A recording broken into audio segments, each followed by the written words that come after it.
Era dia 14 de Kislev, de alguns milênios atrás, mais precisamente no ano 2193, desde o nascimento de Adão. Naquele ano, em 14 de Kislev, nascia Reuven, o primogênito, o primeiro filho de Jacó, o primeiro que vai dar nome às tribos de Israel. Reuven era filho de Leá. E Jacó, na verdade, ele era apaixonado pela irmã mais nova de Leá, pela Raquel, Rachel. Mas no dia do casamento, que deveria ser com a Raquel, o pai das duas entregou a Leá, que era a irmã mais velha, e ela foi para o altar com a face coberta por um véu. Então, Jacó, ele foi enganado, para se casar com Leá. E a irmã que ele amava era Raquel. Ele acabou casando com a Raquel também, casou com as duas. E o que aconteceu é que a Raquel, que é a mulher que ele tanto amava, não dava filhos para ele. Então, Jacó teve esse primeiro filho com a Leá. E a Leá agradeceu muito a Deus por ter um filho. E agradeceu a Deus tanto porque finalmente ela teve um filho, quanto porque ela falou: eu estou dando um filho para Jacó, quem sabe assim ele vai me amar. Agora, o que é muito importante é a gente pensar na situação da Leá. O Jacó foi enganado para casar com ela, e todos sabiam que ele amava a Raquel, mas ele estava casado com ambas. Será que isso não era motivo suficiente para que a Leá se tornasse uma mulher amarga ou infeliz com a vida? O nascimento de Reuven é uma oportunidade para a gente olhar para um comportamento típico de Leá. Ela, apesar de viver nessa situação que devia ser muito desconfortável, de não ser a mulher amada pelo seu marido, ela se alegra com as bênçãos da vida dela. E no caso aqui em particular, com o nascimento de Reuven. Então, mesmo frente às dificuldades, saber agradecer é uma característica importante. Porque olha só, a Leá e não a Raquel, que era a amada de Jacó, a Leá é que foi enterrada na gruta de Marpelá, junto com Jacó. Essa gruta que a gente visita até hoje. Quem está enterrada lá, junto com Jacó, é a Leá. E a Leá é ela que é o arquétipo a Merkavá para a gente de sabedoria e de unidade. Então, de alguma maneira, a Kabbalah está mostrando para a gente uma ligação entre essa capacidade de reconhecer, de contar as bênçãos da nossa vida, de agradecer, e a sabedoria e a unidade, o contato com Deus. Vamos dar uma olhadinha na história de outro filho de Jacó.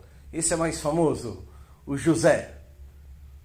O José, ele tinha lá as questões dele, os irmãos tinham muita raiva dele, porque ele tinha uns sonhos que pareciam sonhos de superioridade, e ele também era o queridinho do Jacó.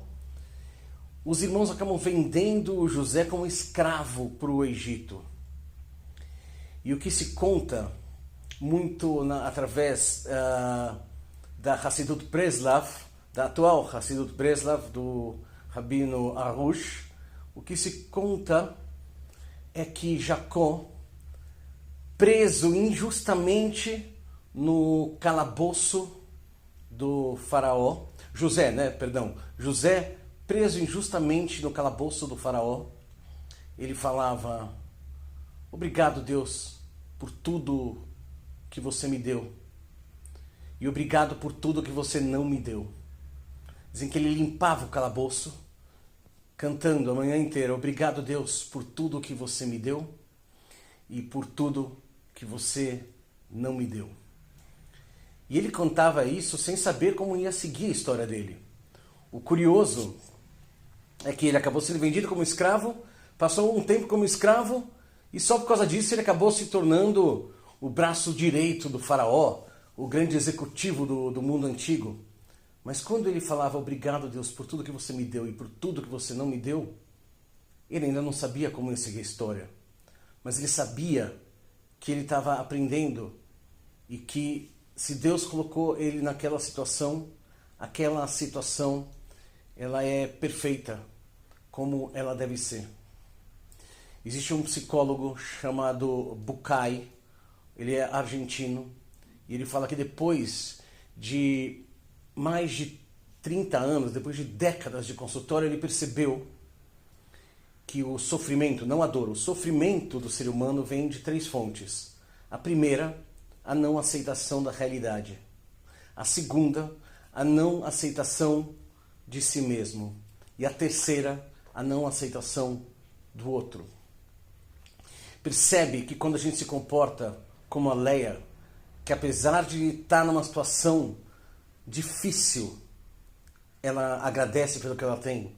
Quando a gente consegue se comportar como José, que sofreu uma grande injustiça, que está preso e mesmo assim ele é capaz de agradecer pelo que ele tem e pelo que ele não tem. A gente está, no mínimo, evitando esse sofrimento de não aceitar a realidade, não aceitar a si mesmo, não aceitar ao próximo. A gente está aceitando que as coisas são perfeitas como são, mesmo que a gente não entenda o porquê delas. Existe um canal que energeticamente dentro de nós liga a nossa capacidade de visualização e organização com a nossa capacidade de dar amor. Dizem que através desse canal que se manifesta a gratidão. E para Kabbalah, ela tem um texto que fala que se a gente passar muito tempo agradecendo 100 vezes ao dia, a gente se torna sábio.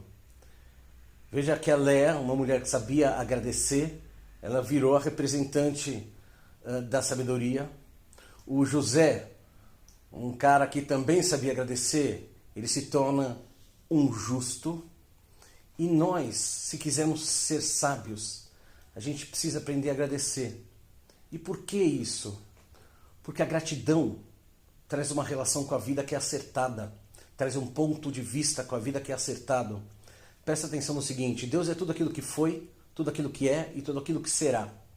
Quando a gente fica reclamando como se tivesse algo errado com a vida, como se o resultado tivesse que ter sido diferente, como se a vida devesse algo pra gente, como se a gente fosse injustiçado, quando a gente se vitimiza, mas basicamente quando a gente está reclamando, a gente está dizendo, Deus está errado, eu é que sei o que seria bom. Deus está errado, eu é que sei o que seria certo. Quando a gente está agradecendo, a gente está fazendo o oposto disso. Em primeiro lugar, a gente está elevando a nossa vibração e isso nos aproxima do Criador. Mas também a hora que a gente agradece pela vida exatamente como ela é, a gente está reconhecendo que todos os desafios que tem na vida, eles são para o nosso bem, eles são para o nosso crescimento. Então é muito bom aprender com José e aprender a agradecer por tudo aquilo que Deus nos concedeu e por tudo aquilo que Deus não nos concedeu e que não nos cabe tentar entender. O que nos cabe é viver e viver com gratidão. Uma boa prática para quem quer praticar a gratidão é se acostumar. Assim que abrir os olhos, a primeira coisa fala